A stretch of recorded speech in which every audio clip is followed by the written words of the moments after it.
بسم اللہ الرحمن الرحیم۔ السلام علیکم۔ سرات.e.مustaqem سعودی نیوز چینل میں آپ سب کو خوش آمدید کہا جاتا ہے۔ آج 7 نومبر 2021 ہے۔ آج کی اہم ترین خبروں کا آغاز اس حدیث پاک سے کیا جا رہا ہے۔ رسول اللہ صلی اللہ علیہ وسلم نے ارشاد فرمایا، افضل صدقہ یہ ہے کہ تم اس وقت صدقہ کرو جب صحت مند ہو اور مال کی خواہش ہو اور مالداری کی امید رکھتا ہو اور فقر و فاقہ سے ڈرتا ہو۔ اللہ رب العزت ہمیں صدقہ کرنے کی توفیق عطا فرمائے، آمین۔ دوستو، آج کی ویڈیو میں بہت اہم خبریں ہیں۔ ویڈیو مکمل دیکھیے گا، لائک کر کے دوستوں سے شیئر بھی کیجیے گا۔ سعودی عرب میں المجاردہ کمشنری میں سوشل میڈیا پر ایک ویڈیو وائرل ہوا جس میں جنگلی جانور روڈوں پر بھاگتے ہوئے نظر آئے۔ ویڈیو میں لگڑ بگڑ کو روڈوں پر دوڑتے ہوئے دیکھا گیا، جس کی وجہ سے علاقے میں لوگوں میں خوف و ہراس پھیل چکا ہے۔ اکثر لوگ جو کہ سوشل میڈیا یا دیگر ذرائع سے اینیملز یا جنگل کی کوئی ویڈیوز دیکھتے ہیں، وہ جانتے ہیں یہ کتنا خطرناک جانور ہے، جو کہ اکثر یکجا ہو کر شیر پر بھی حملہ آور ہوتے ہیں۔ یہ سڑکوں پر دوڑتے ہوئے دیکھنے کے بعد لوگوں میں خوف و ہراس پھیلا اور متعلقہ اداروں سے شہریوں نے کہا ہے کہ اس طرح کے جنگلی جانور شہر میں آنا کوئی اچھی بات نہیں۔ اداروں کو احتیاطی تدابیر پر سختی سے عمل کرنا چاہیے۔ سعودی عرب میں کرونا وائرس کے حوالے سے بعض معاملات میں نرمی کے باوجود احتیاطی تدابیر پر عمل جاری ہے۔ پاکستان سمیت متعدد ممالک سے براہ راست مسافروں کے آنے پر تاحال پابندی برقرار ہے۔ ابھی تک اعلامیہ جاری نہیں ہو سکا ہے۔ سفری پابندی والے ممالک سے تعلق رکھنے والے اقامہ ہولڈرز اگر کسی ایسے ملک سے سفر کرتے ہیں جہاں سے مسافروں کی آمد پر پابندی نہیں، وہاں 14 دن قیام کر کے مملکت میں آ سکتے ہیں۔ سعودی جوازات کی جانب سے تازہ ترین کچھ اہم اطلاعات آئیں، کیونکہ مسلسل غیر ملکی افراد ان سے ٹویٹر اکاؤنٹ اور دیگر ذرائع سے کانٹیکٹ کرتے ہیں۔ میں نے بھی کئی بار جوازات سے مختلف ذرائع سے کانٹیکٹ کیا اور ان سے مختلف جو سوالات پوچھے جاتے ہیں اس کے جوابات آپ تمام بھائیوں سے شیئر کیے جاتے ہیں۔ ایک پاکستانی خاتون نے جوازات سے پوچھا کہ سعودی عرب میں ویکسین کی دونوں خوراکیں لگوا چکے ہیں، اب ان کے شوہر پاکستان میں ہیں جبکہ میں پاکستان میں ہی ویکسین کی دونوں خوراکیں لگوائی تھیں، کیا میں شوہر کے ہمراہ مملکت میں جا سکتی ہوں یا کہ نہیں؟ دوستو، یہی معاملات بہت سارے غیر ملکی افراد کے ساتھ بھی پیش آتے ہیں کہ انہوں نے پاکستان سے کرونا کی ویکسین لگوائی ہیں اور وہ پاکستان سے سعودی عرب آنا چاہتے ہیں یا انڈیا سے آنا چاہتے ہیں۔ اس کا جواب ان تمام غیر ملکی افراد کے لیے زیادہ معلومات رکھتا ہے جو کہ سعودی عرب آنے کی خواہش رکھتے ہیں۔ جوازات کی جانب سے اس اہم سوال جو خاتون نے پوچھا، اس میں کہا گیا کہ وہ اقامہ ہولڈر جنہوں نے مملکت میں رہتے ہوئے کرونا کی دونوں خوراکیں لی ہیں، وہ براہ راست سعودی عرب آ سکتے ہیں۔ اس کے علاوہ ایسے افراد جنہوں نے مملکت میں رہتے ہوئے ویکسین کی خوراکیں نہیں لیں، چاہے وہ سعودی عرب میں رجسٹرڈ ہی کیوں نہ ہوں، انہیں براہ راست آنے کی فی الوقت ابھی تک اجازت نہیں دی گئی ہے۔ سعودی حکومت نے ابھی تک کوئی فائنلی لائحہ اختیار نہیں کیا۔ یاد رکھیں، سوشل میڈیا پر کچھ ایسی اطلاعات شیئر ہو رہی تھیں کہ کچھ غیر ملکی افراد سعودی عرب میں براہ راست جنہوں نے اپنے ملکوں سے بھی ویکسین لی ہے وہ آ سکتے ہیں۔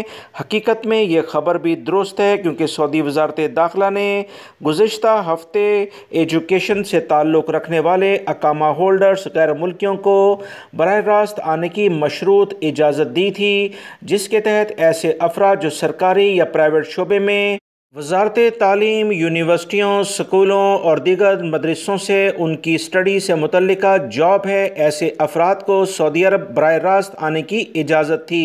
ان غیر ملکی افراد کو جو مختلف لیبارٹریز یعنی میڈیکل کے شعبے یا ایجوکیشن کے شعبے سے متعلقہ ہیں، PCR ٹیسٹ نیگیٹو آنے پر اپنے کاموں پر جا سکتے تھے۔ سعودی وزارت داخلہ کی جانب سے براہ راست صرف 2 پروفیشن کے لحاظ سے آنے کی اجازت ہے۔ 5 دن کا کرنٹائن کیا جائے گا۔ ایجوکیشن اور وزارت صحت سے متعلقہ لوگ ہی آ رہے ہیں۔ سعودی محکمہ پاسپورٹ اینڈ امیگریشن، جسے جوازات بھی کہا جاتا ہے، اس بات کی یقین دہانی کرائی ہے کہ وزارت کے پورٹل مقیم سے غیر ملکی کارکنوں کے بارے میں کمپیوٹرائز رپورٹ کا پرنٹ حاصل کیا جا سکتا ہے۔ کمپیوٹرائز رپورٹ کا پرنٹ حاصل کرنے کے لیے جوازات کے کسی دفتر جانے کی اب ضرورت نہیں ہوگی۔ اپنے سسٹم کے ذریعے ہی کارکن کے حوالے سے مصدقہ رپورٹ پرنٹ کرنے کی سہولت سعودی محکمہ پاسپورٹ نے تمام کمپنیوں اور اداروں کو دے دی ہے۔ سعودی محکمہ پاسپورٹ نے مزید اطلاع دیتے ہوئے ٹویٹر اکاؤنٹ پر بتایا کہ مقیم پورٹل سے جاری کرائے جانے والے کارکن کی رپورٹ مصدقہ سرکاری ڈاکومنٹس کے طور پر تسلیم کی جائے گی، جس میں کارکن کے بارے میں تمام تفصیلات درج ہوتی ہیں۔ واضح رہے، اس سے پہلے جوازات کے دفتر سے غیر ملکی کارکن کے بارے میں پرنٹ حاصل کیا جاتا تھا، جسے سرکاری اداروں میں ضرورت پڑنے پر پیش کیا جاتا تھا۔ اب شہر اور مقیم پر پیش کی جانے والی نئی سہولت کے بعد پرنٹ حاصل کرنے کے لیے جوازات کے کسی دفتر جانے کی کوئی ضرورت نہیں، بلکہ اسے مقیم پورٹل سے حاصل کیا جا سکتا ہے۔ سعودی محکمہ ٹریفک نے اہم اعلامیہ جاری کرتے ہوئے بتایا کہ 10 سال سے کم عمر کے بچوں کو فرنٹ سیٹ پر بٹھانا یا بچوں کو گاڑی میں مخصوص سیٹ اور بیلٹ کے بغیر بٹھانا قوانین کے لحاظ سے کھلی خلاف ورزی شمار کیا جائے گا۔ ایسے والدین جو اکثر پیار اور محبت میں اپنے بچوں کو گود میں پکڑ کر ڈرائیونگ کرتے ہیں، وہ بہت بڑا غلط کام کرتے ہیں۔ اس پر انہیں 300 ریال سے 500 ریال جرمانہ ہوگا۔ بچوں کی زندگیوں کو کسی بھی لیول پر خطرے میں نہ ڈالیں۔ آپ کا یہ پیار و محبت ان کے لیے بڑی مشکلات پیدا کر سکتا ہے۔ سعودی محکمہ ٹریفک نے تمام سعودی شہری اور غیر ملکی افراد سے کہا کہ 10 سال سے چھوٹی عمر کے بچوں کو فرنٹ سیٹ پر بٹھانا ہی بڑا جرم ہے۔ اب ان بچوں کے لیے مخصوص سیٹ کا منتخب ہونا، جو کہ مختلف مارکیٹ میں آسانی سے دستیاب ہے، گاڑی میں لازماً ہونی چاہیے۔ اگر یہ نہیں ہوگی تو 300 سے 500 ریال جرمانہ ایسے والدین کو کیا جائے گا۔ سعودی عرب کے سیکیورٹی اداروں نے تازہ ترین رپورٹ جاری کرتے ہوئے بتایا کہ گزشتہ دنوں میں 22 افراد کو گرفتار کیا گیا، جن سے تحقیقات جاری ہیں۔ اس میں غیر ملکی افراد اور سعودی شہری دونوں ہی شامل ہیں۔ ایک ریسٹورنٹ میں 2 کارکنوں کو مارنے پیٹنے کے الزام میں 5 سعودی شہریوں کو گرفتار کیا گیا، جبکہ الخبر کے علاقے میں ایک غیر ملکی خاتون سے جھگڑا کرنے پر سعودی شہری کو گرفتار کیا گیا، جو کہ ایک عادی مجرم بھی ہے۔ مکہ المکرمہ ریجن میں قانون نافذ کرنے والے اداروں نے مختلف جرائم میں ملوث سعودی شہری اور غیر ملکی افراد کو گرفتار کر لیا ہے۔